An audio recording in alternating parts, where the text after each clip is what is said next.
The affection is fleeting, but my heart's still bleeding out.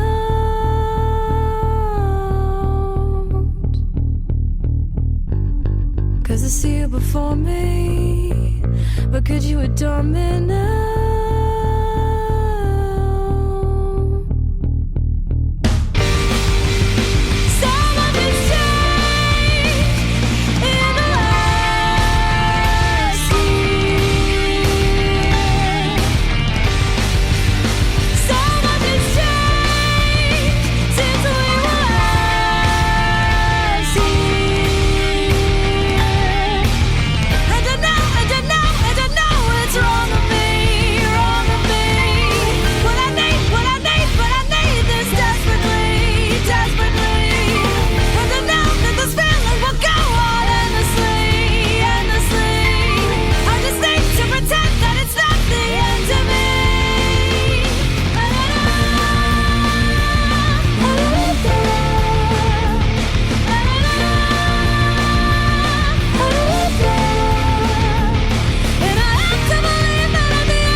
Welcome to the Crash Chords podcast.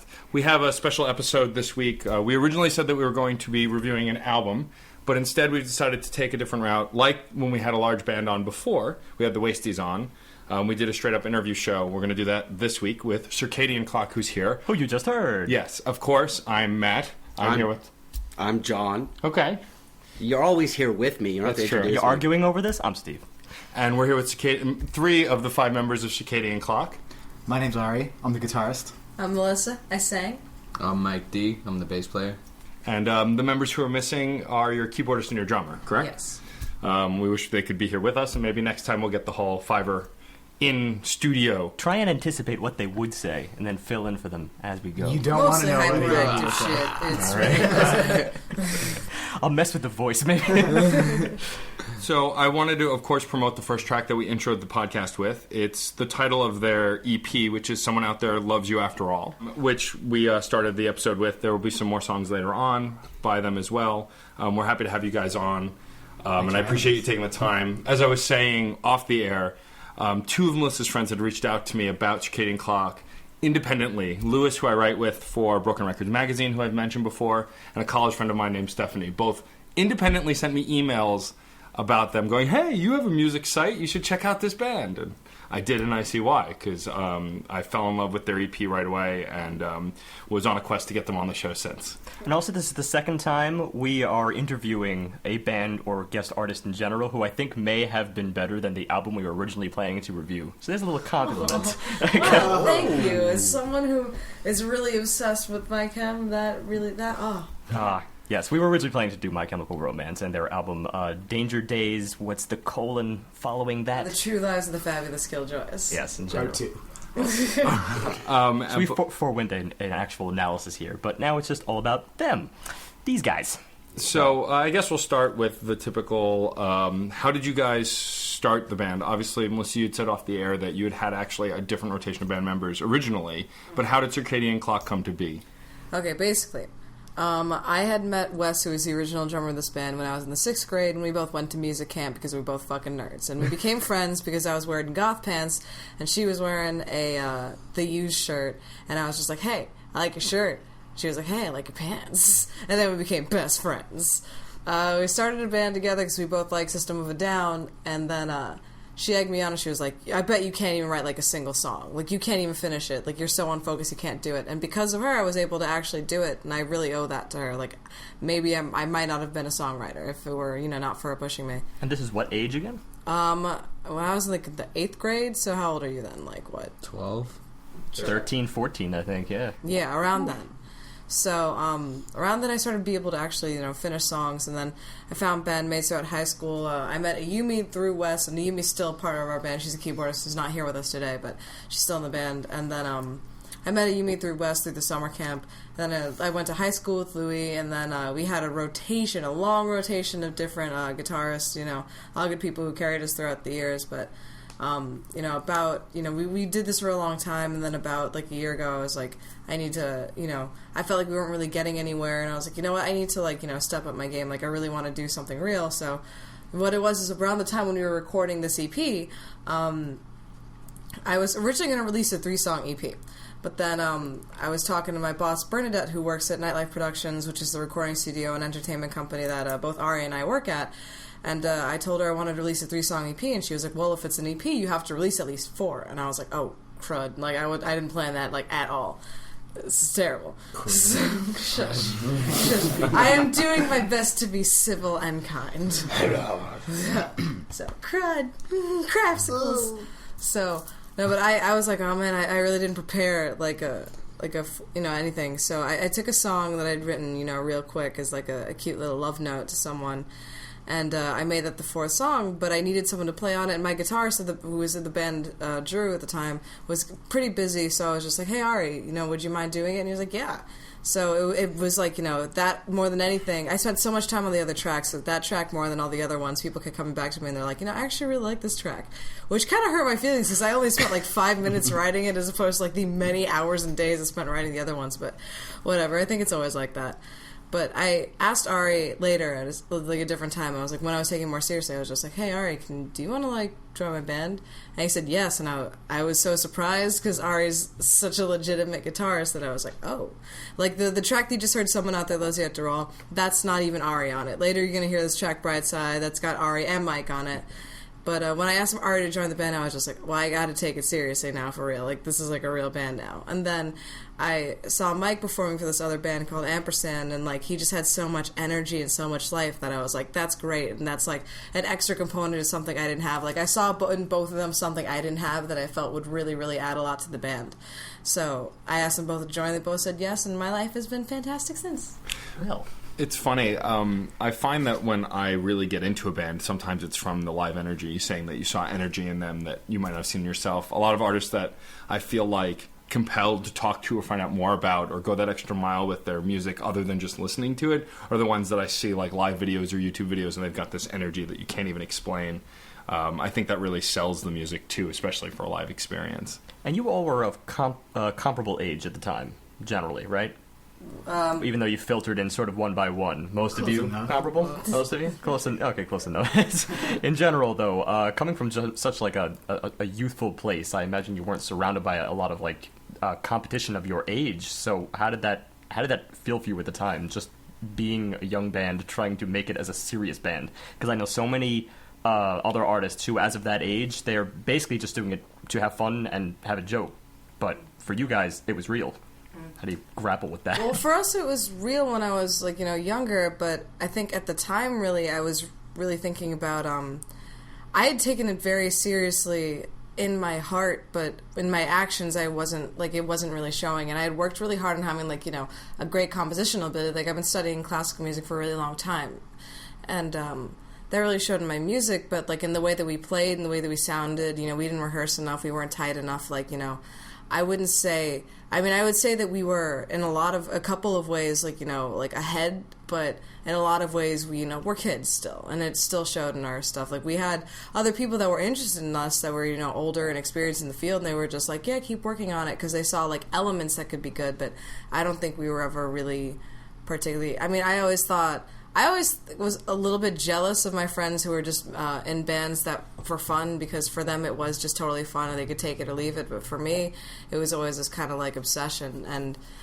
it still is. But now I take it even more seriously. Like, as time goes on, it becomes this like more and more serious thing. And I don't mean that necessarily in like a negative sense, because I enjoy having something that's worthwhile. You know, like something to. It's not that exactly that I'm obsessing over it so much as like something that I really want genuinely, that I can't, it's not like guaranteed. Of course. Well, just to get a sense where the professionalism pokes through there, both at that age and also now. You mentioned you were classically trained. That's what I kind of want to find out. What's the experience all around the table? I guess start with you, considering you mentioned the classical training.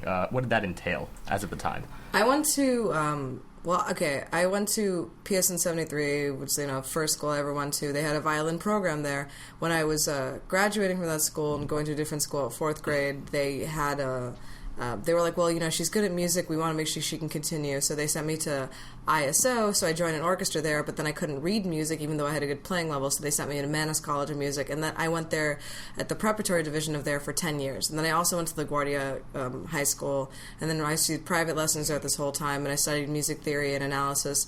And then I also now I go to college, and I've still been studying music this whole time. So, and I like analyze music for fun, like that kind of stuff. Kind of like what we do. Yeah. Sounds like what I write in there. Yeah. Hey, we do it too. What's arpeggiate mean again? Don't even start.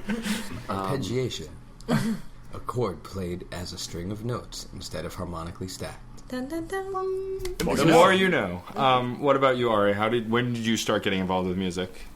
Well, I was 9 or so when I started playing guitar, and I was taking private lessons for a while, and learning the basic stuff, mel bay, fingerstyle, and a little bit of flamenco, and a little bit of like Clapton stuff. And then my gateway band was Green Day, and I could probably go and gush about them as much as Mel can about My Chemical Romance.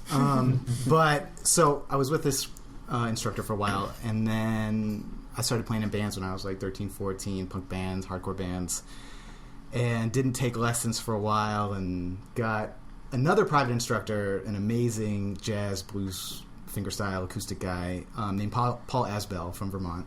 And this was kind of near the end of high school, and he kind of suggested pursuing music. He's like, well, you know, maybe you should think about it.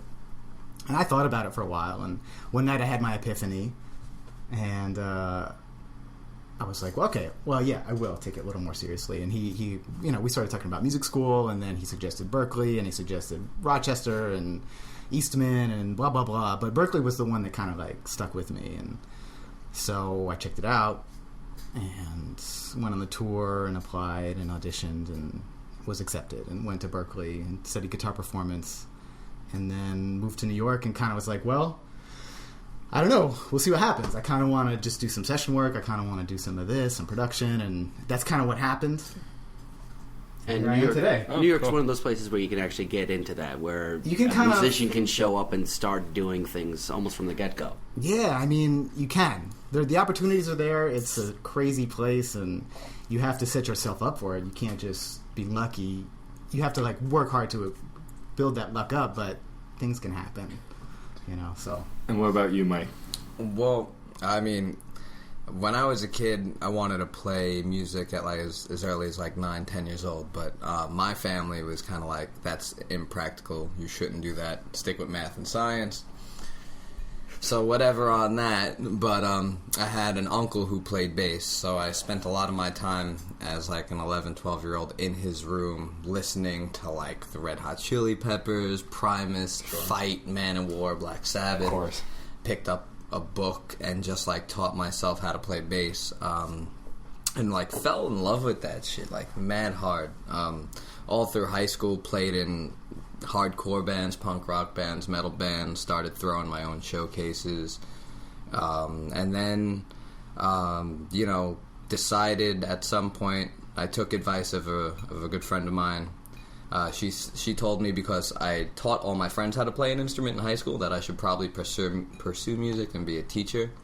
So then I was like, all right, cool, I'm going to go study music, and met a couple of pretty righteous players, and now I'm getting my graduate degree in music ed, and if it wasn't for going as Hunter, I wouldn't have met Mel and been in this band. So it's just been like a long love affair that, as far as music and me are concerned. Some pretty steep stepwise motion right there. So at what point did it occur where it suddenly was deemed practical as opposed to impractical?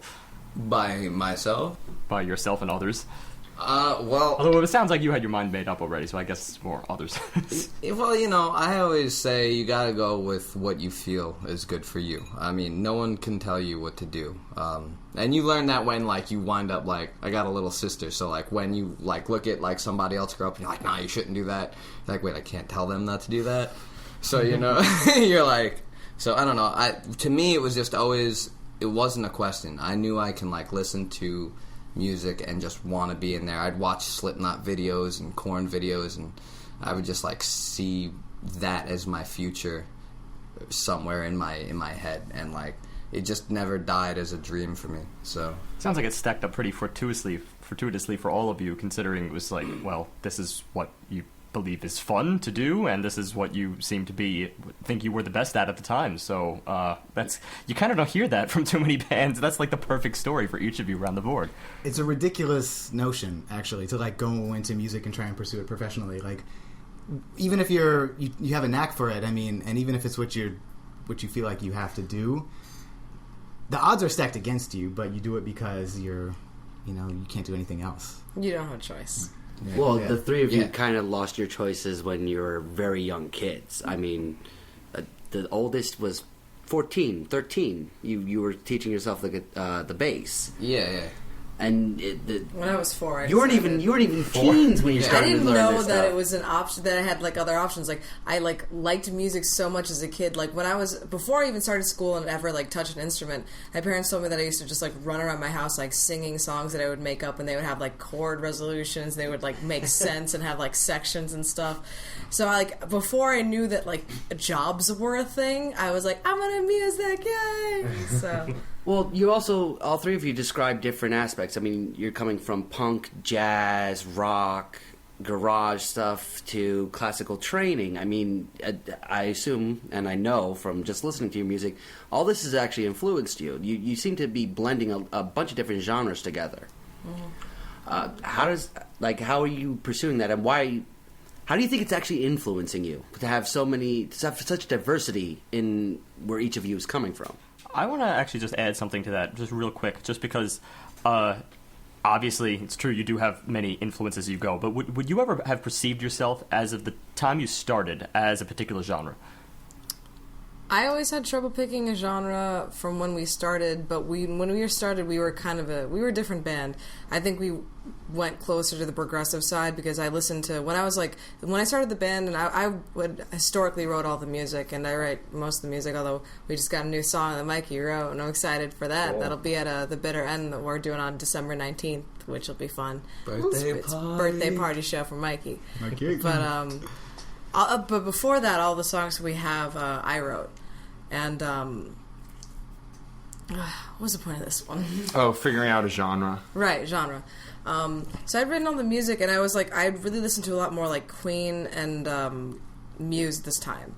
So, like, I was very much into, like, trying to make this, like, giant classical thing. And I was really into classical music, because all I was playing was classical music. I was playing, like, Vivaldi, Tchaikovsky, Chopin, like, Rachmaninoff. I was getting really into that. That's advanced stuff to enter into a rock band. She mentioned that she's like a freaking violinist. Virtuoso. No, this is actually, I was trying to recall whether you introduced yourself as at the beginning of the podcast, you introduced yourself as singer. Well, you sing for the band, but then you started mentioning, you had a course of influences that you gradually started. I've been playing the violin for, I'm 18 years. Don't take it yet.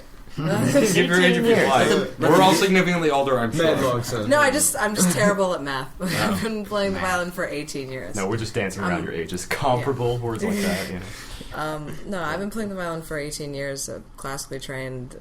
So that's been like it's funny because like I've spent all this time playing the violin, but it's like not. I love playing the violin, I really, really do, but it's not the thing I want to do with my life. Like I played in classical sphere for so long, and I would see how like a lot of classical musicians would get stuck in this way of thinking like these musicians were the greatest musicians, and these pieces are the greatest pieces, and this is the greatest genre of music, and these chord progressions are the most important chord progressions. And I was just like, I disagree with you. I don't think that's valid. I think all this music is beautiful and important, and I think there's amazing things that I've learned a lot, and I think it kind of shows in the way that I write music, because I'm very deliberate in the way that I compose, but like I think it's important to understand purpose. Like Beethoven wrote music the way he did, not because that was objectively the greatest art form, because at the time those are the tools most readily available to him, both from a compositional standpoint and from an arrangement standpoint. Like orchestras, piano, chamber arrangements were the things, his options. He didn't really have many more options. This is essentially what we talk about for 121 episodes now to date, is this kind of thing. It's very important to discuss context when it comes to work, the context in which a particular artist wrote a given work, and not necessarily, you know, what it means in terms of the canon of music as of its time. That's probably not what was going through the artist's head.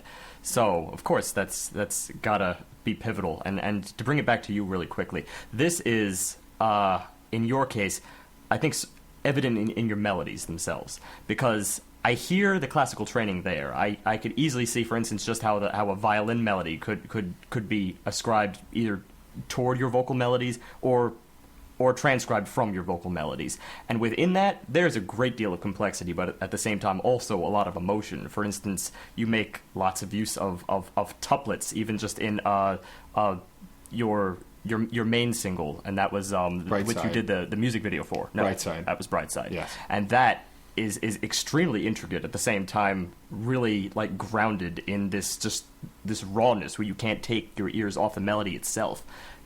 Do you find that the classical influence was there, or as the artist in question, do you think that it was a little bit more straight from the ether? It's more ether. I mean, I'm sure that all of my classical training and the analysis I do for music contributed a lot to what the ether pulls from. But I think that I honestly was just like, the way I wrote Brightside, I wrote that song pretty quick too. I was just like, man, all my songs are real heavy. I need something that's a little less heavy. I wrote that down and I was like, note to self, write a song on that later, and that's literally how that song got written. But that's the riff. I'm talking about the melodies later. Well, yeah, the melodies very later, intricate I work. would just listen to the riff and I was like, okay, and then it all just comes. When I write music, it doesn't typically comes in like bursts, like particularly this one, but I know I'll start with one line and then I'll kind of like, I'll write another line that kind of will be sort of complementary to that. Really, I kind of enjoy writing things when I stack them on top of each other, because then I get to look at, what is the intervallic distance? What is the harmonic structure? How long does this section run? What does this section serve? Why did I write it like this? Like, what am I trying to accomplish? How can I accomplish that through a combination of the harmony, the rhythm, the melody, and how they interact with each other, and how will that make people feel, and how does that make me feel? And that's what really shows through, I think, in your song, specifically this matter of getting both sides of the coin out there, both the relatable and also the highly intricate. Because on one hand, you get, these artists where it's all just about, that singular riff, that which is, it's great, but a lot of songs would just leave it at that. A lot of artists would just leave it at that, and that's the sole focus of the song, and that's all you have to deal with. It's fun, but in many ways, it lacks that whole other thing, and that other stuff that you incorporate, I think, is really important. Other artists would be more prone to just going so internalized, so intricate, that they leave the audience out, and I think you bring those two things together, which is really evident in your work. I think also it's kind of cool that you're a cool and interesting way that you struggle to identify a genre within the music. I think it shows in just the massive amounts of influences that you guys have. Just talking, going around the table, the bands that you've been listening to, from Chili Peppers to Green Day to classically trained and beyond, I think a lot of that stuff shines through. Would you guys be able to pick one major influence for your play style and your singing style, or is it there too many? Yeah, you danced around the genre question before. I'm not going to bother trying to say pick one band. But like, what would be your greatest, a few of your greatest influences for your individual, like your guitar style, your bass style, and your singing style? We've stumped them. My guitar style. Yeah, you got? Okay. No, my guitar style, it definitely is... There's 3 or 4 different heavy influences. There's probably 4. And one would be the Beatles, and kind of a combination of John and George. Melodic lines, counter melodies, some little chordal stuff, the pretty kind of inflections. So that's like the Beatle-y part of it. And then the Green Day thing, like I said, was like they were kind of like a gateway band, so I've loved them my entire life. But like the downstroke king of like Billy Joe and James Hetfield too, and like a bunch of other guys, tons of guys. But like that kind of like just aggressive, rhythmic, downstroke, relentless thing of Green Day, of those bands, and then Megadeth, Dave Mustaine, and his kind of like combination of rhythmic lead playing. So kind of the fusion of, from what I'm hearing, just the bombardment of names, I'm getting sort of a distinct punk root, at the same time also distinct hardcore roots. Yeah, I mean, I played in hardcore bands. We opened up for a lot of great guys like Gnostic Front and Bane and Drowning Man and Converge, and like all these bands that I grew up playing with and playing next to and seeing and opening for, and all influenced my playing. But it's a combination of like that rhythmic thing and the melodic pretty thing. So like bands like AFI and Megadeth and Beatles and Green Day and so you're basically Django. You're modeling yourself after all my favorite bands. It just thank you. You're welcome. Thank you. You're welcome. You're welcome. It's all for you. Everybody good. That's Chet the easiest Atkins, answer. country, like whatever. Like I feel like the more broad your palette is, the more you can draw from. But I feel like at its core, like I'm like a heavy metal rhythmic chug. I love to fucking palm mute and like just get the brutality out there. Like at the core, that is my essence. That's equally evident in the work as well. Obviously, you can't pin these things down to any one member of the band, but it's just like that's the fun factor. Yeah. And our third. I mean, I feel like me and Ari would get into this conversation fairly regularly about like, yo, I really hope Mel doesn't get mad at us for turning this into like a metal band, because like too brutal. We'll sit at the studio and like nerd out about Pantera, Sabbath, like all this like, you know, Meshuggah, Gojira, like all this like really brutal heavy math stuff, you know, and then it's just like, and then like, you know, personally I love Primus and the Chili Peppers, like I don't know. So it's funny that like all this stuff like comes together, because like even in the way Mel writes songs, it's like everything's completed like as far as a project, like the overall thing, but we get to really throw our inner flavors into there. So it's really nice to like put that extra chug in there, or that brutal little flavor. Is there a specific female vocalist or male vocalist that has influenced your style of singing? Yeah, the two... I mean, I have a couple, but the two that really left their mark the most are Freddie Mercury and Gerard Way. And it's funny because I can see a lot of that.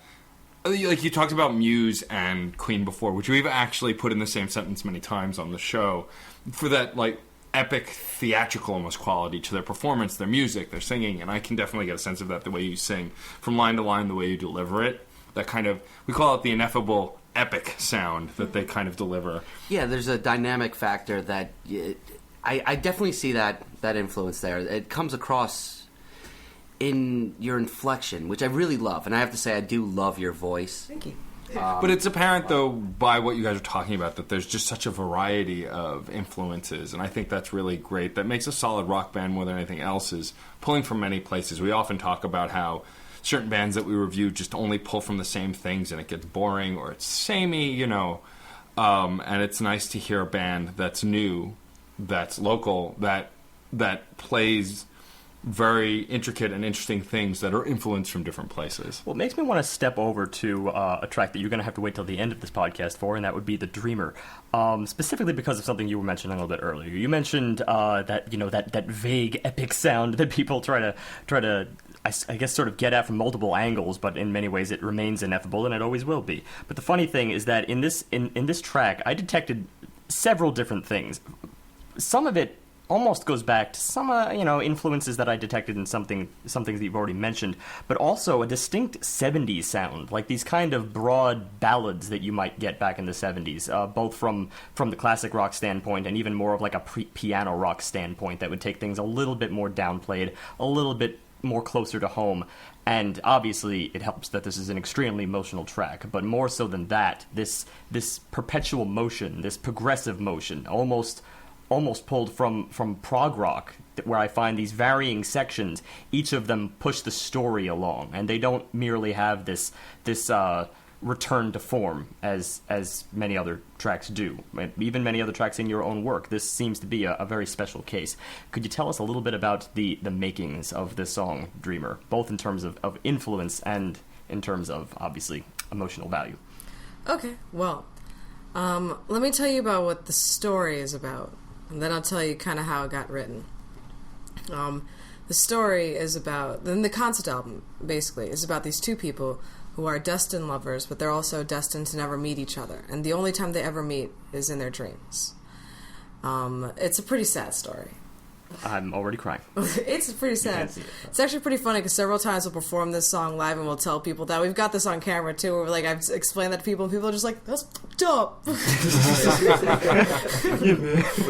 We always usually wind up in some kind of despair on stage too at the end of the song. It's hard not to. We're always like on the floor or just praising Mel. Was this a Bjork? No, almost sometimes. But so, this particular song is, I don't want to give away the story, but basically it's like closer to the end and things have taken a darker turn for one of the characters, and it's basically kind of like, in many senses, it's like the choruses are supposed to be like this beautiful reminiscent of like a dream. Like, when you like have nostalgia over something that was beautiful but brings you a lot of pain because it was so beautiful. Cool. That's kind of the emotion I was going for in the choruses, where it's like a painful memory that you're kind of losing and you're like recognizing that you're losing it as you're slipping away.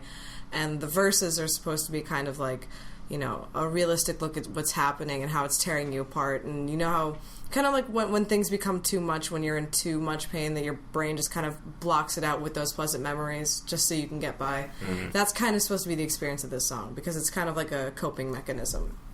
That's pretty a pretty ambitious notion for you to actually tackle that entire concept just in terms of song and form itself.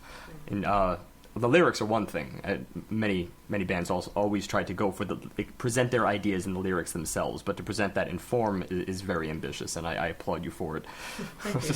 I also enjoyed the distinct nature you seem to have with the instruments, at least specifically that song, where you kind of get each of them to showcase and connect emotionally with the vocals themselves. I found it to be a lot of fun, and those piano interludes, or I don't know, interludes, just exposés, the sectional work there, that's where I really started taking notice. That was a real head turner for me, because that's where I think I see just your, maybe not genre defying nature, but genre melding nature. Just to purely drop everything out and just to play with those pianos.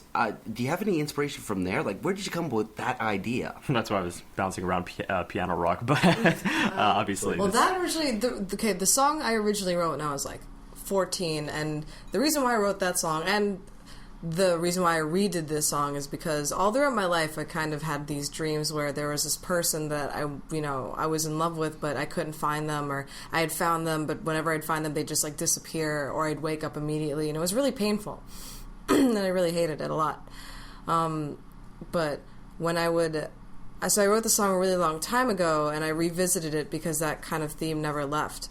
But when I had originally written the song, it was very, very heavily originally piano-based, and I wanted to, I felt it didn't have a lot of variety, so I wanted to give it a piano solo, mostly because I wanted to be kind of grandiose, and at the time I was very influenced by Muse, and there was like a Muse song. I mean, I think Muse, they do it a lot, But that, that piano interlude is kind of what really grabbed me. But I wanted it to be, when Muse has like piano interlude, it's generally not something that's meant to like change the energy entirely. It's more something that's meant to carry it. I wanted to really change the energy entirely because the song up to that point is like very heavy, very, very full. It's got all these different parts and all these different harmonies.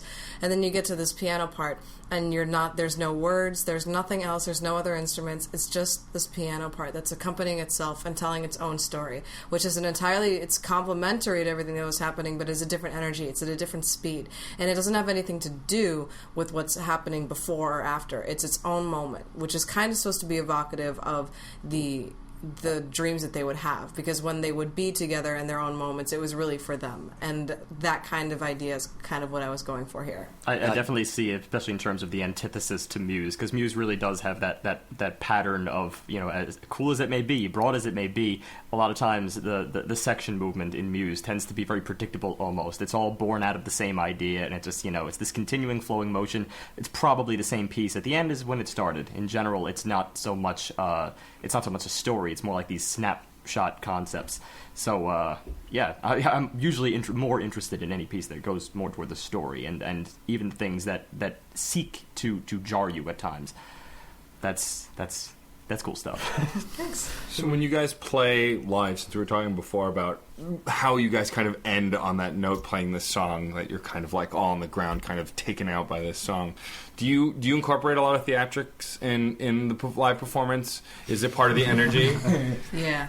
And if you guys, it could be different songs each or the same. Do you have a particular song that you really love playing live above the others just because you kind of get to let loose the most? Or do you kind of just love playing them all?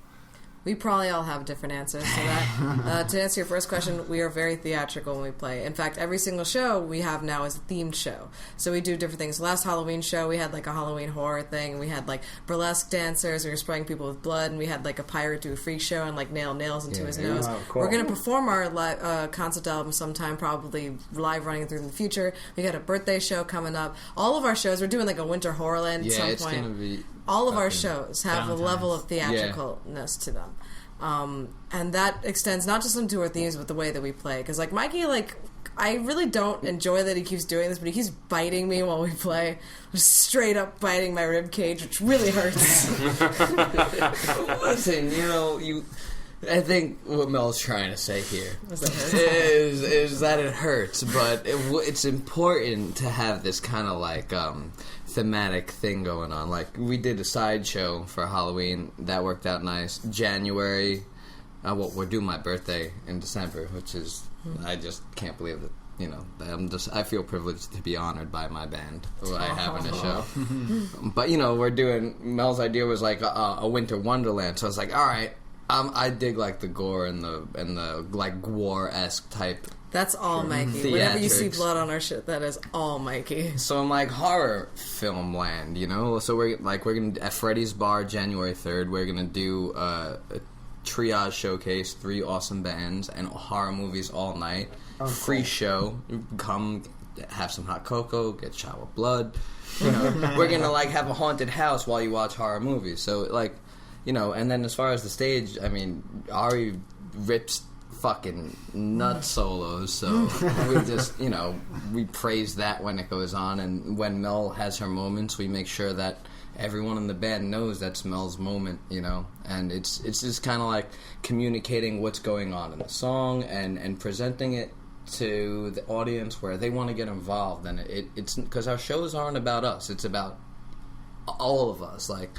You got to be engaged, so you're taking Halloween, incorporating it throughout winter, and encapsulating it in one day, one show? Well, I mean, yeah. It's not necessarily Halloween.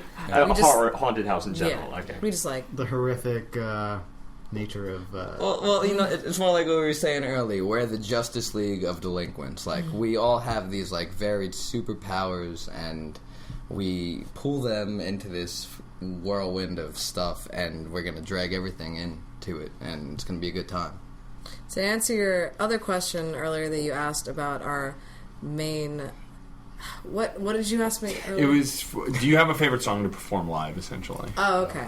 I figured we all have different answers. My favorite song to perform live is A Dream Reborn because it means the most to me and I get the most into it. All right.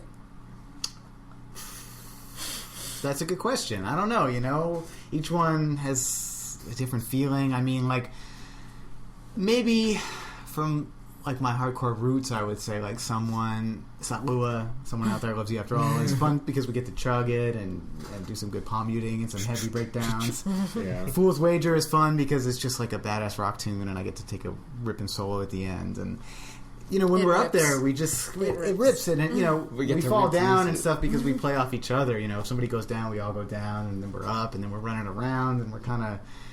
It's a shared energy. So certain songs bring out a different type of energy. Dreamer might bring out this more emotional thing. Fool's Wager might bring out the more like, alpha kind of, let's do it. So, we just take you on a journey, basically, is the thing. And you're trying to get out of saying you have a favorite, because apparently there are a lot. What about you, Mike? Take you on a journey via a Three Stooges routine. So that's so far getting. Well, I mean, no, but he's right, though, because, like, at the Halloween show, we had such a big thing happen. We went over time, and they were like, one song left. Oh, we gotta cut Dreamer. Oh, let's do Fools. All right, so this is our last song. We're gonna do Fools. In the middle of the song, I looked at him and said, "We're going into Dreamer. Like, we're just gonna do it." And like, even in that snap of an instance, like as performing the song, it really you go into a different place. Like, and that's not just trying to be like artistic about it. Like it does pull you in a different place. And, I said earlier about the way she paints the picture for the song and allows the individual creativity. We identify with it. And so my answer is short.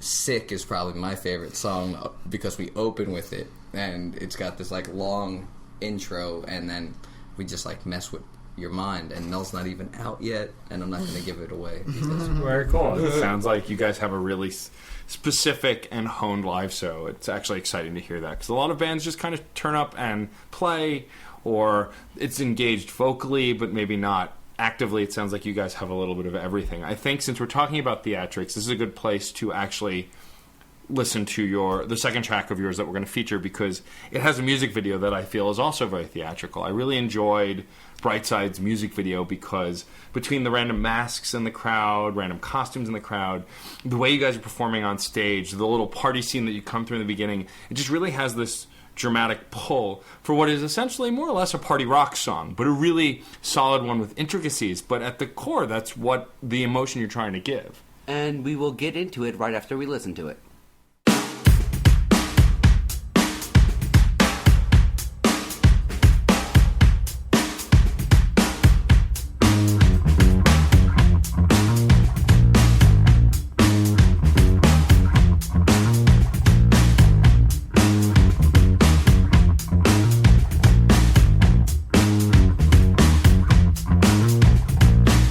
I swear that this will be the last time I will ever let you cross my mind, but I have something I feel needs to be said.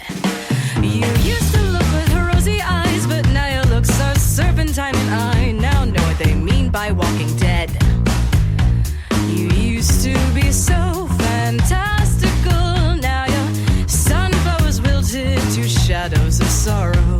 I used to think you were magical, now you wallow in pity and drown your tomorrows. And I understand that the world is very cruel, 'cause I learned that lesson from a star girl of the same name. And I understand that the world before this changes, but the ranges that you sing to bring me shame. The good news is that all the roads that I'm okay, I don't think of you at all. I'm the bright side of this tragedy, treating every day like a motherfucking ball. I used to live my life for you. I'm so glad that those days are through. The things you did were inhumane, but girl, you must have been insane. But try and keep me down.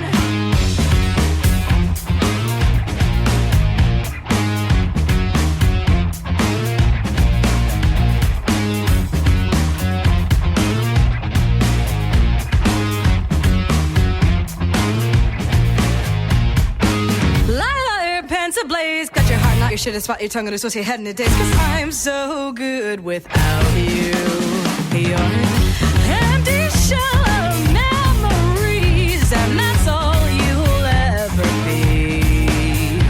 You used to be just like the sun, bright as you were. You cared not who you burned. Your supernova's quite like karma to me. It's funny how the tables have turned. And I understand that the world is very cruel, 'cause I learned that lesson from a star girl of the same name. And I understand that the world before this changes, but the ranges that you seem to bring me shame. The good news is that all the fronts that I'm okay, and I party all night long. I'm the bright side of this tragedy, and the aftermath deserves its own song. You prayed on me 'cause my heart was like glass, but try me now, I can't guess. On your knees I beg you bow, 'cause fucker, who is laughing now? Well, would you look at that? It's me!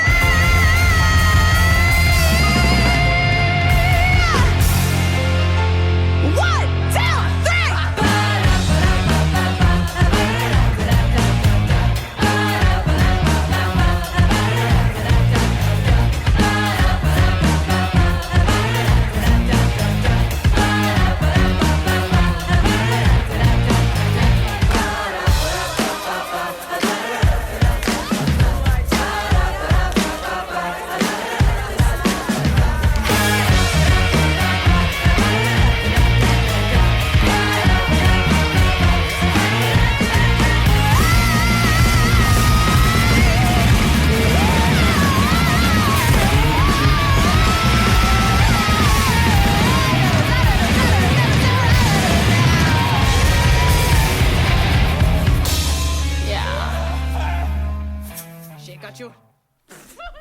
And that was Brightside, as we were just discussing, by Circadian Clock, who are our guests here.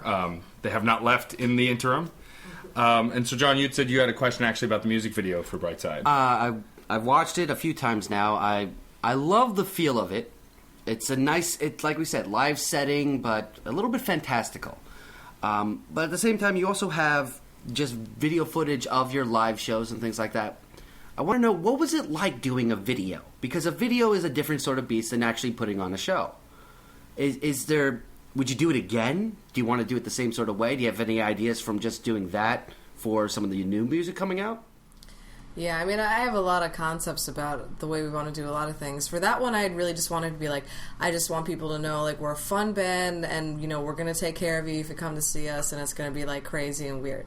That was really, like, my main goal for that. I would happily do it again. And it was a really fun experience getting to do it, and we learned a lot about how these kind of things operate, what timing's really like, what it's really like to get those people out there. Because we all had to work really, really hard to get those people to come out there. Because whenever you see, like, an indie band having, like, you know, a music video, like, you never really see, whenever they have crowd shots, you never see them having, like, you know, a real crowd there. So I was like, no, like, I'm going to prepare. I want people to really come out to this because I want it to be worthwhile. Because I want people to be able to look at us and be like, oh, like, there's people actually like this, you know? It's cred, in a way. Yeah. So, that was really what I was trying to bring across with that. But in the future, I want to go definitely a lot more artsy with some of our videos. Just because we got the point across with this. Like, we don't need another party video, because that's our party video. Like, you know, it's good. Maybe we'll do another one in the future. It's cool. I would be happy to.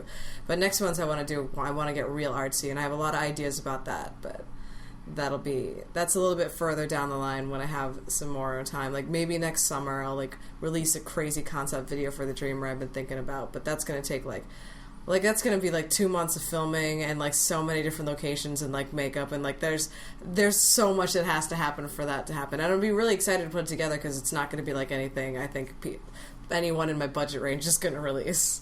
Well, that's a respectable order to do things, and also from a marketing standpoint, I think it's also a pretty good order to do things. You know, not just shoot up the avant-garde stuff out of the gate, but, you know, sort of stagger it. Mm. And you did say that the album that's coming out, I believe you said next summer. Can I put you on air? Okay, that is more of a concept album than just the music you've done, like the LP was. You're looking more to create a running theme throughout it. So I think just doing and more artistic approach would just befitting to the piece itself. I mean, I know that you poured a lot of your heart into a lot of the music that you've produced here. I don't think you should shortchange it at all. What was the shoot experience itself like? Okay, well, I was late. I was there first. I was really early. We were early. Yeah. So I got stuck in breakfast. traffic. I took a nap. We had a rider. I didn't even take advantage of that. Like, showed up my own breakfast. And they're like, Yeah. oh, we got Coffee. breakfast. It's like, oh. Donuts and shit. I had already eaten a bagel. That's how you know it's legit. Like, we showed up and there were, nap. like, really nice, expensive cameras, and there was breakfast for us. And we're like, ooh. What? But there was, like, a whole actual crew. It was interesting because it's, like, up to this point, like, a lot of the stuff we'd done, except for our studio work, which is really legit, had been, like, you know, very DIY. do-it-yourself. Yeah, you know, Rock and roll, baby. New York, Brooklyn kind of do-it-yourself attitude. But this, like, we hired, like, an actually, like, legitimate filming company, and it was really cool to see how that worked, because, you know, there was a whole crew there, they had a plan, they had, like, a binder that was just, like, an outline of all the things and the scenes and the exact script and how they wanted to do it, and they had, you know, all this amazing equipment, the way they set it up, you know, the plan for their shooting, the scenes when they were going to do things, you know. Dollies. Yeah, they had a dolly and everything. Multiple dollies. We had time to go drink in the Time to neighborhood. leave because they had to set up the next shot. Oh, so well, we're just gonna go do a thing over there, and like Sounds not like supposed- red carpets are next, honestly. I don't know, because That would be fun if we could just, like, yeah, let's bypass all the other stuff. No, but like that was a lot of fun. But it was interesting having to work with someone else's structure, because they had like, we are a company that you've hired us for the service. We are going to do these things, and I was like, okay. And I was mostly pretty happy with it. We lost a couple of scenes because of the weather. Like, you know, it was like on and off again, like just straight up storms. Like, it'd be really sunny, and then it'd just fucking rain. And we had a lot of equipment, so every time it rained, we had to, like, you know, like take down all of our equipment, and then we had to set it up again later. And that cost us a couple scenes, but, you know, overall, you know, I'm happy with what we accomplished our mission with it. But it let us learn a lot of things about, you know, the way that we might want to work in the future. Like, it gave me an idea for, like, you know, what I want to do is like a professional production versus what I want to do is like an indie do-it-yourself video kind of thing. Like, I think for Brightside, I definitely want to do that more indie do-it-yourself. You know, I want to keep the quality, but I want that to be a lot more free-flowing and, you know, more like, you know, kind of something that makes you question kind of what's going on and make you question, like, why are these things related? Why is this happening? You know, a lot of the times when I write my music, I want people to have to question it and get more involved. Like, I want you to listen to it and be like, that wasn't enough. I need more. And once you've conveyed the concept to the director, is the storyboarding process generally their field from that point on, or are you sort of involved, like, as you go every step I'm of the real way? nosy. As you're right. Was it a single day shoot? Yeah. So it was all in one day? How long? How many hours? We were supposed to get there at like 9 o'clock in the morning, and we finished at like 9. so The cops full shut us. 12 The hours. cops shut us down at 9. Oh, man, that was They so came. perfect. Were you guys actually playing, and so they came in because of a noise complaint, or? Well, we had been playing all day, but they had been complaining. The neighbors Crowd complained. complaint, actually. Yeah, it was more of a better crowd than- complaint because we had so many people there, but because of the scenes, we sometimes needed them all to be down, you know, in the main Outside, area. sure. Sometimes we needed them to be outside, and then like we told them, like, no, don't drink, don't crowd the sidewalk. But there was like 50, 70 people there, so like we couldn't control all of them. So some of them were smoking on the sidewalk, you know. Delinquents. Just delinquents. No, but so I was actually like, the cop showed up earlier in the shoot too, maybe in the middle of the afternoon, and like the AD deflected them, you know, somehow he was slick. He's really good, and he got them to cops. just kind of like, be like, all right, we're cool. And right as I was leaving, I had to bust out like late afternoon to get to another gig. The primary shooting was done, and I was on my way out, and I saw this NYPD officer on the opposite side of the street, just kind of like checking out. The whole crowd was out there, like 50, 70 people, and she's kind of like just looking. She kind of says something into her thingy, and I got in a cab and I went to my gig. Within 10 minutes, shoot's over. Everybody go home. The thing's done. I was like, yes, I just missed it. And I The weight felt of the terrible. people is cracking the sidewalk. Yeah. So I just missed the encounter. I felt terrible too because I bought everybody pizza twice throughout the event, but I also bought like 264 beers. I bought so much beer because I was like, there's 70 people, 256 beers is enough free beer for everybody. Right. And I bought all of that, and like then the cops shut us down. So I just started giving it away, and then I brought like a whole bunch of cases up to my roof, and I was like, everybody who feels like traveling all the way to Washington Heights is more than welcome. So then we partied on my roof, and it was like raining, and nobody cared. Like, we just drank in the rain on my roof, but it stopped raining after a while, but we had a really good time. I mean, it wouldn't be rock and roll if it didn't get shut down, you know? Yeah, that's the main thing, when we were rocking out. And that was like really, this lineup's Yeah, that was like really first kind of chance to get up and rock for the rock for the people, you know. Yeah. Like we haven't played a show, not officially. No. So like that was our first taste of the energy. So like a lot of the shots that we shot, like because the weather was so inconsistent, you know, and things didn't go according to plan. Like we were shooting to the track, and then we kind of shot a lot of stuff where we were playing for real. Yeah, and they sunk it up to the track later. And so like the energy that we're having, the interaction that we're having with the crowd is like, it's authentic and it's new and it's fresh, and it was our first time experiencing that. So everybody was really juiced up, the band, the crowd, and so Especially Doug, because he kicked. I think it was Doug that kicked the stage. Right, we were talking about how the stage was kind of shaky. This motherfucker goes to do like a jumping spin move, kung fu, Mortal Kombat thing, kicks the stage, and it was just like. For a flash of a second, I thought it was gonna over. die. You were just all gonna die. I remember, right? Yeah, but we survived it. We weathered it, but it was scary. I was up there and just like rocking out west and like everybody, and it was like, you know, the first time we got to share a stage, we did like some studio rehearsal, like, okay, you know, this was going to be our like culmination that this is Circadian Clock. So we all got to share a stage together for the first time, and we all rocked so hard that everyone was like, yo, don't move so much. Don't stop. Like, It was like Elvis. Don't move below the pelvis. Yeah, I had to like crab walk around the stage, and like we're all like in our corners. and you could tell it was hard for us because like every time they were like, okay, no, seriously, you have to stop moving, like you're in danger. We'd be like, okay, and then we'd stop, but then we keep going. Well, it's like I've had that experience. You know, when you tell someone who's being too loud to be quiet, they'll get quiet for a little while and then just get excited and get really loud again. Like, I'll have conversations about something I'm really excited about, and I'll start quiet, and then next thing I know, I'm shouting at the person I'm talking to. Or you it's tell that someone energy. You tell someone to relax, and they just get mad at you. Yeah, angry, anxious. It's like, I'm relaxed, bro. Yes, unfortunately, we couldn't have you at Studio 2J today performing. But, okay, I want to run back to something else here. Songwriting, because that's sometimes the most important thing here. We are rarely lucky enough to have not just the primary songwriter, but also all of the musicians present. I would like to speak specifically to both of you guys, considering that you have to many times cater to the work that is coming from hers truly. What often goes on here? Is she laying it down for you, or do you very often improvise as you go forth? And what degrees of each takes place?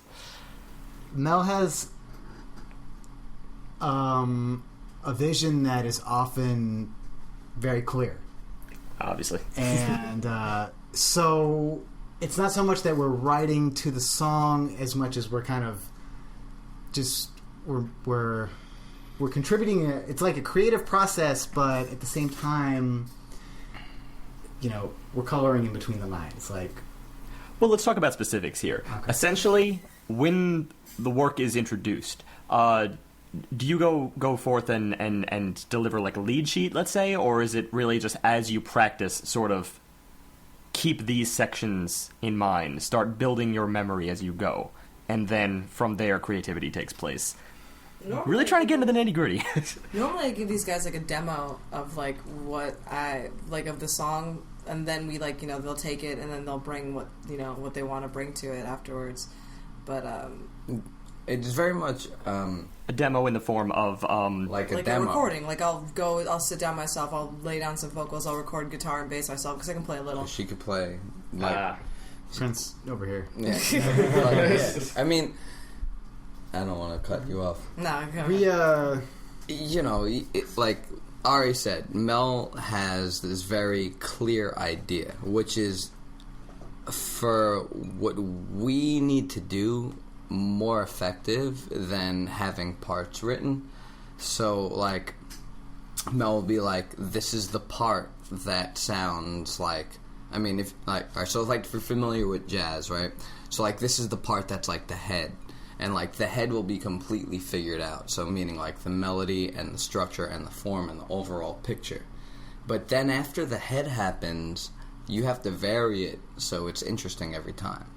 And that's where we get to live.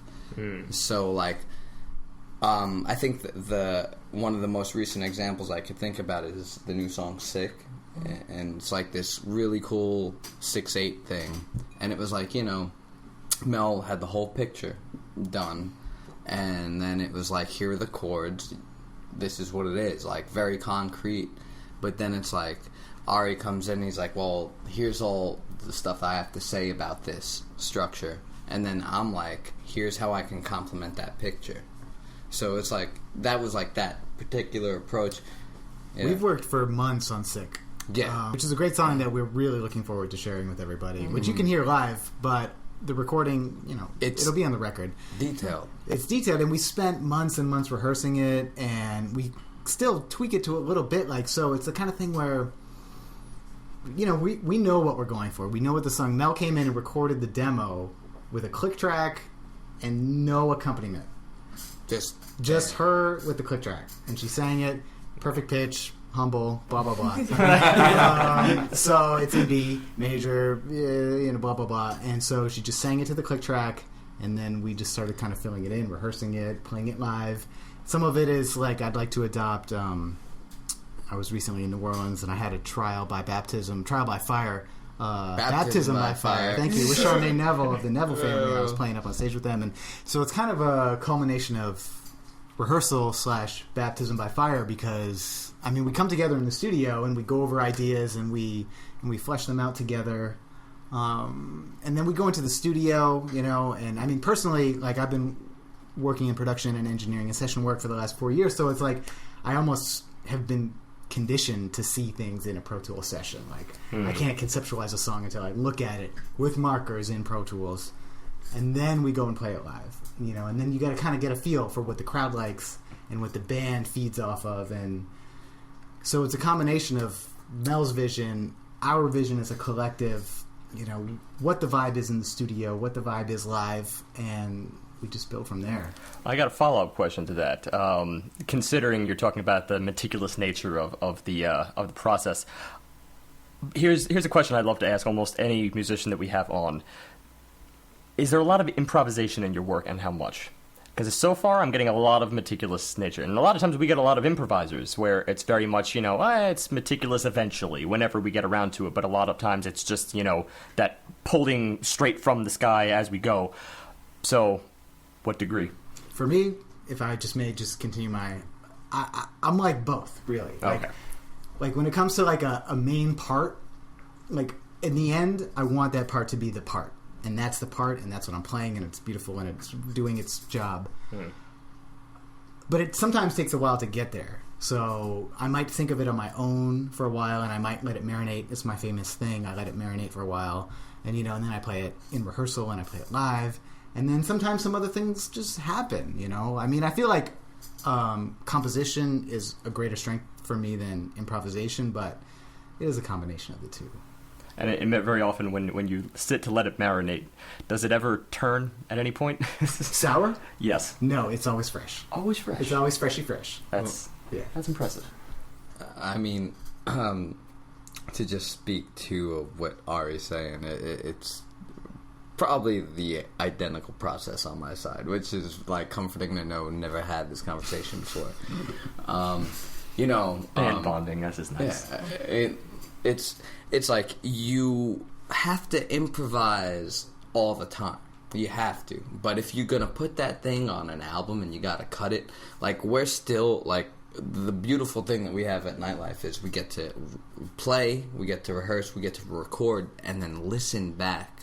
And in my prior experience with bands, I've never had the listening back and then being able to go re-record. So, you know, you learn by reflection and just improvising till you get to that point where you're happy with the part is kind of where I lie with this whole creation. And I'm extremely meticulous. I'm spontaneous in the way that I record, in that generally I almost never am trying to compose on purpose. I'm normally like doing something else, and then my brain's just like, oh, here's a bunch of ideas. So then I like, try to write it down as quick as I can, and I store it, and then later I'll bring it back, and then I'll like elaborate, I'll expand upon that. But when I expand upon it, then I become very meticulous, and I'm like, these exact notes must match up here. Here's the rhythm I want because it accentuates this. Like, I think about every detail I can possibly conceptualize about to make it as good as I can. That's within my power. And then I give it to these guys because, I'm okay at the guitar, but Ari's amazing at guitar. I would rather Ari come up with Ari's guitar arrangements unless I have something very specific in mind that needs to happen for a certain section for a very specific reason. Otherwise, I want Ari to handle it. Same thing with the bass. Mike is a much, much better bass player than I am, so I'd rather leave them in, the specifics in their wheelhouse, but I want to give them, like, a general close enough idea, unless there's a very specific reason why. But I'm pretty meticulous myself. I was tempted to call that in the beginning, but no reason to gloat. But obviously, the delegation right there was the premise under which I started this whole thing with, and I think that fills in a lot of gaps because a lot of people don't know how bands function and sort of work their parts together, and I think it's always good to share. But then, of course, there's always a lot of different band styles. I mean, I was constantly surrounded by jam bands back in college, and that's almost the antithesis of everything that you guys mentioned. So, to continue that, part of it is like when you have the part and you record it and it's done and it is the part. Sometimes it's fun to then improvise on that and take that part and kind of take it into another place. Oh, I didn't say I enjoyed that. I just want to say that I was surrounded incidentally by a lot of that can be the most bands. frustrating thing because there's some bands where, they have this beautiful song and it's like, that is one of the most amazing, and then they perform it live and they want to improvise on it to such a degree that you're like, what is this? This is not the song anymore. Exactly. They sort of run away with their idea, and they get so in love with it that, what happened to the idea in the end? Yeah, where's the song? Interesting. I think it's apparent in your work, hands down, that there's this collaborative process on another level. I mean, I've listened to a lot of music, both through this podcast and just in life. I've been listening to music since I could get my hands on records. But I hear something in this band that I've not really heard a lot before, whereas there's this emotional level and connection that you get just from hearing the music. Like you talking about before about how grateful you were to find these guys and that you wanted people who took the music seriously. And pre-show and between takes, you guys are joking around, we're saying stupid stuff and having a great time. But I see it when you guys talk about the music. There's this fire in your eyes that it's clear that this is something that means a lot to you, and that I think that's the thing that's going to take you to that next level with this band, with the music, and with whatever you do going forward. And of course the camaraderie therein. For instance, when I started that whole spiel, there are a lot of bands, and I could even hear, there's as you go through that delegation process, that's all very often where it breaks down. In many cases, in the handing off process, that's the biggest reveal you can possibly do. Say, hey, this is my idea. Now you work with it, and if you can, that shows a lot of strength and character, I think. I mean, just as Mel has said, thankful to have found us. I honestly feel, and I'm sure Ari could speak to the same volume, that I'm happy to find Mel. This has been a very, and Ari too, this has been a triage of collaboration that has been very important to me. And as far as from a writing perspective, Mel said, we're getting a debut, a song of mine on December 19th, but it's not a song of mine, it's a song of ours, because all I did was say, okay, Mel, I have this picture and a bass line and a chord progression, and then Mel says, okay, I see your picture and I'm gonna make it my vision, and Ari says the same shit to me. So it's it's really a all-encompassing circle of collaboration with these guys. You have to kind of pull back and see the vision. That's the most important thing. Yeah. So basically, anything published under the Circadian Clock name has to reach a certain standard. Yeah. We do well together because we want to win together. Yeah. And you don't... I think a lot of the arguments when you have bands, when they're writing, and, when band arguments come from the fact that something that's more than, when you have troubles in bands, it's because one member is trying to make it more about them than the band itself. And when you have a person who's like, well, I want to do this, and this isn't what I want to do, but we are way more concerned, you know, like when we're writing, every single time we're writing, we're always like, is this okay? Is this what you guys want to do? Like, we always check in, you know, because we want to make sure that everyone's, you know, getting what they want, and we have a lot of good communication with each other. It's like those 5 minutes of just caring about the other person's opinion can often make the difference. Mm-hmm. And like, not even just the care factor, but it's like, I mean, so out of the 3 of us, I'm definitely the least educated. Like, I've just never, I just learned how to read music like 3 years ago. Like, but you know, it's like I have all these grandiose ideas just because I've been playing for as long as they have too. So it's like, you know, if there's ever like a disconcern, and it's like, well, why? I don't really agree with that. It's like, well, proof, reason, logic, and that goes like on all sides of it. Like, you know, Mike, you gave away my note with that bass line, so don't play it. All right, I respect that. Or I feel like I can develop this here with this line, even though maybe you don't know about this part. Okay, let's hear it. You know, like, it's like a constant like exchange. Sure. Well, just to what you said about reading music, I mean, you could do a lot worse than having only learned it 3 years ago. I mean, speaking as a bassist, you know, you probably are familiar with Jaco Pastorius. I mean, yeah, he learned very late in life, all things considered, and he's drummer still first. Considered the best of the best. Yeah. Lots of guys. Wes Montgomery. He was Yeah. like, "What's a C?" Yeah. I'm like, it's that one. Lots of people learn by ear and just kind of go with it as long as they can. Yeah, I mean, you know, I'm not a great reader. We're not, Don't none of tell us, anybody, but, you know. I don't think yeah. any of us would ever argue the point that, like, you know, you need to go to music school to understand music, and only real musicians go to conservatory, because that's not true. No, it's just not. It certainly helps some people. Some people get stuck, though. Like, I know a lot of classical musicians that are fantastic players, but they're really stuck in this is the way that things are, and this is the ultimate form, and really what that does is prevent them from growing and really bothering to think and expand, like, well, okay, how can I find value in this? You know, what other tools do I have available to myself? And I think a lot of classical musicians get really stuck like that, which is why I was kind of turned off from that the classical world, because for a long time I thought I was going to be a classical violinist, like I'm going to become a performing violinist, and if I practiced more I probably could do okay, but like it just, you know, to be stuck doing just that, this ancient form of music that is beautiful but it isn't everything.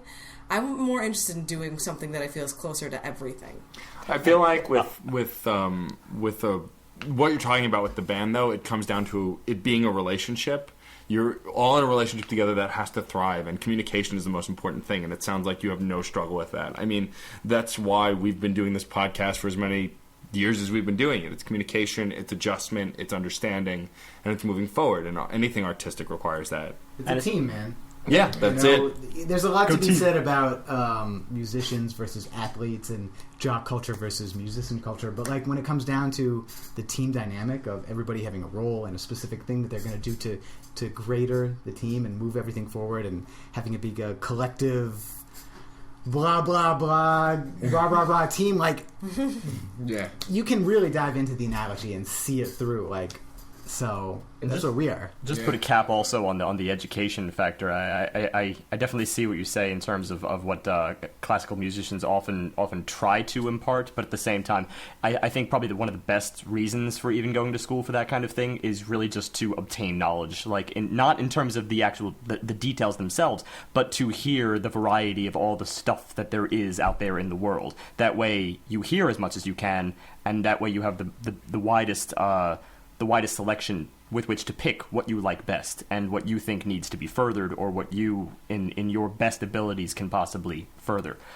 I mean, I know actually, in my experience, just going to school for music theory and composition, I think probably the lasting effect that had on me, apart from simply just, from learning the details and from learning all the grunt work, was really just perhaps one name from one teacher, one composer, go look that up, led to a whole tree of other different artists, which I wanted to kind of like, learn their work and try to follow that. So it's really all just about, the artists themselves, not necessarily the actual education that anyone can probably do themselves if they wish. And I have to ask one question because, well, your bandmates are touting this. When are we going to hear some of your violin work? Are we going to get some of that violin? Thursday. Thanksgiving, Actually, dogs. Yeah. So got we some recorded an acoustic set at M&N Studios because of a very kind man named Rich who works at M&N and a good friend of mine named Gene that I met through the Chris Gethard Show, which is an awesome public access comedy show that you should really be watching. Very awesome. It's fantastic.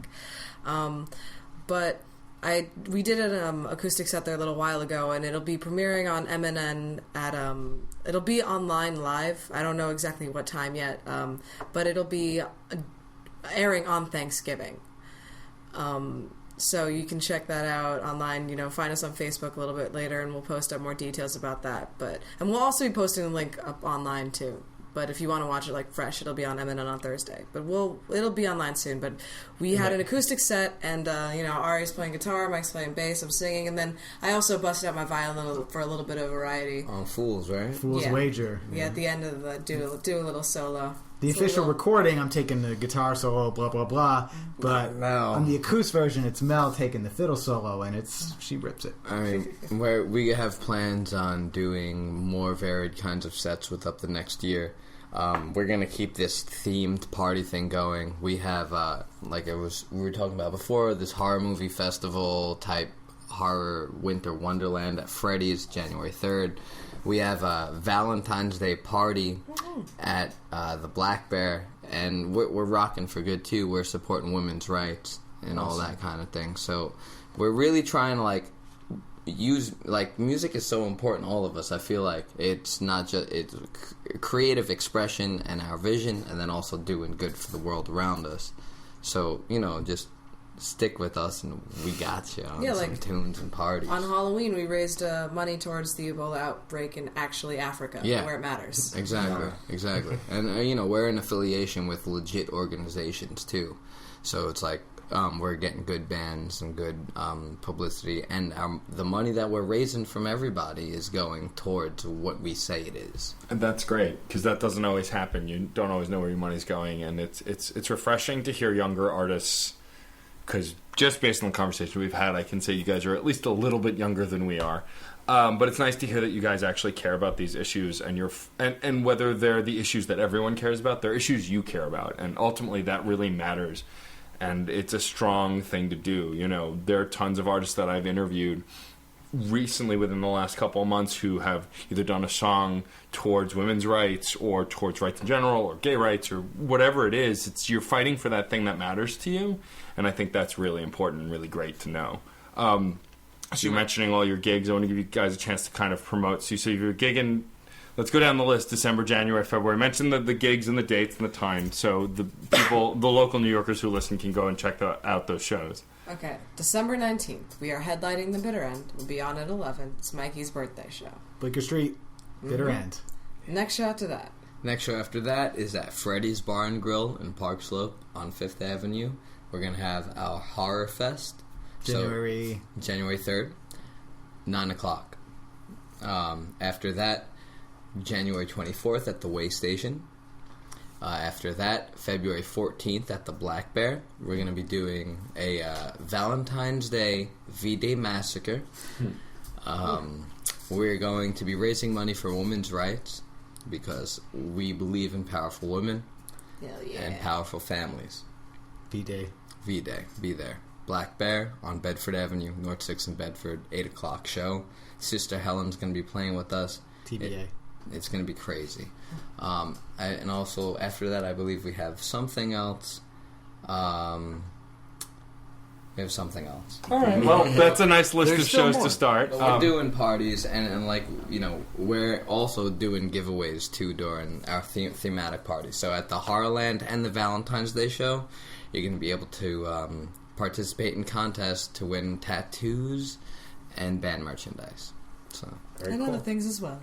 And 3 years from now, MSG. Yeah, that's the plan. That's the goal. Just remember, a little start out there, I'm kind of impatient. Yeah. Just remember us little people when you're at MSG. Just send us a couple tickets. That's all we ask. I don't even need a badge. I don't need a backstage badge. I just want to take it.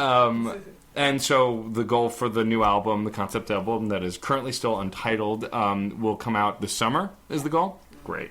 And we'd love to have you back next year in 2015 in the summertime around when the album comes out to promote it. We'd love to come back. Or earlier for the analysis process. Yes, maybe Yeah, we'll like, have of that. your choice. like with a preview of that album too. Sure. Yeah. Speaking of previews, our final track before we go into the wrap-up, I just want to introduce it proper, is the song we've been mentioning, The Dreamer Reborn is the track name. Yeah. The Dreamer Reborn, this is not the final draft. They're gracing us with a track that's almost complete, but they want to get it out there, get you guys to hear it, and honestly, I think it sounds freaking amazing. Yeah, that was So- my first question. Are you guys really not done with it? And so that's what we're going to close out on, because I really want that track to be the hone note, because the Redux of Brightside has all of you guys on, and then of course this song we started with was with the original lineup, but this song is really you guys. This is where you guys are in the studio working together making this record, so I wanted that to be the end note for the podcast. Before we get into you reading our closing, Steve, I would like for you to give us our spam mail of the week. Of course, as always. Spam! This is a far cry from the inexpensive car listing of below $1,000. Why doesn't the condition of California fix the drinking water pipe infrastructure in Southern California? Well, then we indicates that you try logging online. By Uboomeroo TV. Uboomeroo. .com/uprofile. The Zaboomafoo monkey's dead. But No analysis, John. wait, Not letting it happen. that was- no, three I'm different reacting ideas. to Zaboomafoo. You can't even Really? say The it. Zulu coach Yeah, he on just died Avenue. like a week ago. You know about Zulu, right? That's He's from sad. his neighborhood. Wait, Zumba? No, Zaboomafoo. Can we do some Zumba? We're not doing Zumba. Yo, I was Just trying to watching increase Sesame my core Street strength. today. Man, you go exercise in your own time. You're not making me exercise. Okay, Steve. Before we finally wrap up, what's your pick for next week? My pick for next week is Seeds by TV on the Radio. I am wearing their shirt. Because I saw them once, back in 2009, and I was quite a fan of this band, going all the way back to their very first album, Desperate Youth, Bloodthirsty Babes, as of 2004. It's one of my favorite albums of all time. Successively, as they matured and got happier in life, they perhaps have fallen out of grace. Although I can't confirm this, I think they still delivered fun songs, but perhaps not as wildly unique as I encountered on their, 2004 album, Desperate Youth, Bloodthirsty Babes, and even their preceding EP, Young Liars. But they're older, perhaps more experienced. Let's talk about the positive things and hope for the best for Seeds, which will air the following week. Fuck getting happy. Thank you. In closing, I want to thank the three of you for coming on. I'm sorry your other bandmates couldn't make it. Hopefully next time we'll get the whole fiver. But pass on my respect and love to them. I think you guys are a fantastic band. You do great work, and I'm very excited for this album. If you would do me the pleasure of closing out our podcast with our tagline. Sure, man. Music is life, and life is good.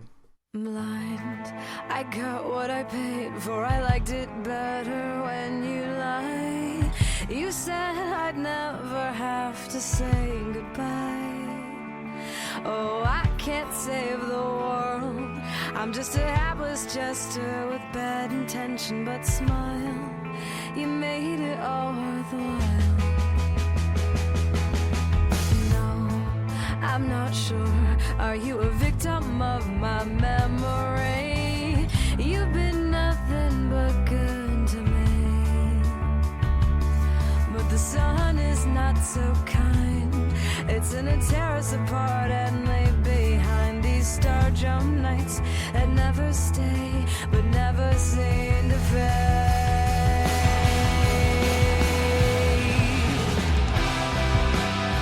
Promise me when the night is done that you'll still be there, and honestly admit that I am scared. This world has always been unfair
I swear I'd never wake, and then I'd know true